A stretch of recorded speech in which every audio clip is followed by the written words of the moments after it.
Pete Reed arrived in Rancho Cordova at the suggestion of a good friend who at the time was working at the newly built Cordova Recreation Center. The year was 1964, and Reed landed at Cordova High School just in time for basketball season. Quite the pedigree followed this native of Portland, Oregon. At the outbreak of World War II, the young Pete Reed and his family moved downriver to Scappoose, a small logging town near the Columbia River, to work in his grandfather's boot factory. He played collegiate ball at Willamette University in Salem, following a terrific schoolboy career at Scappoose High School, where he starred in basketball and baseball. An early mentor and influence in Reed's life is a man by the name of John Lewis, who coached Pete all 4 years at Willamette. He didn't just coach sports, says Reed.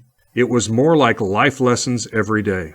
Athletics was a stepping stone toward becoming successful adults. Little wonder that during those 4 years, every one of Coach Lewis' student athletes graduated college, including Pete Reed. Following graduation, Reed coached at Cascade High, won a few titles in basketball and track, and then set out to broaden his horizons in the Golden State. The rest, as they say, is history. Right out of the gate, Reed coached the 1964 Lancer varsity basketball team to an undefeated season and Golden Empire League title. Over the next 7 years, Reed would coach some of Cordova's best athletes, including a young backcourt duo by the name of Larry Wolf and Jerry Manuel.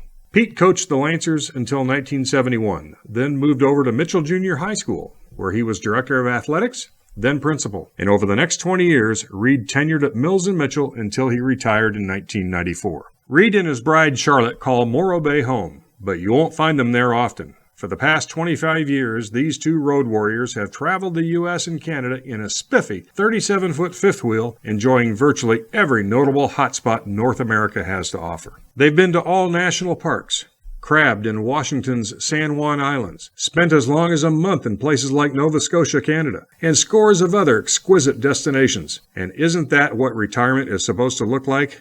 You bet. Pete and Charlotte, by the way, celebrated their 50th wedding anniversary this year. No doubt a trip to a far-off land is in the offing, or just setting anchor in Morro Bay. For Pete Reed, an early Lancer, who was there when it all started, life has been pretty good indeed.